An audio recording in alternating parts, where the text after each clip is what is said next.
দেখিয়ে বৃক্ষ নিধন করে নদী বন্ধ করে দিয়ে এবং যারা রিয়েল এস্টেটের নামে ভূমিদস্যুর যারা খেতাব পেয়েছেন তারা এই পৃথিবীকে মানুষের বসবাসযোগ্য না করে ধ্বংসের প্রাপ্ত নিয়ে গেছে।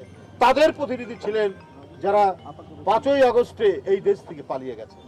তথাকথিত মেগা প্রজেক্টের নামে তারা নদী ভরাট করেছে, তারা খাল ভরাট করেছে, তারা বৃক্ষ উধাও করে দিয়েছে।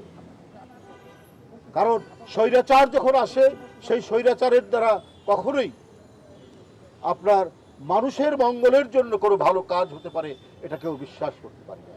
আজকে এই বিশ্ববিদ্যালয়ের উন্মুক্ত প্রাঙ্গণে দাঁড়িয়ে আজকে কথা বলছি, এই যে কত আনন্দের, এটা যে কত উল্লাসের, কত উচ্ছ্বাসের, এটা বলার অপেক্ষা রাখে না।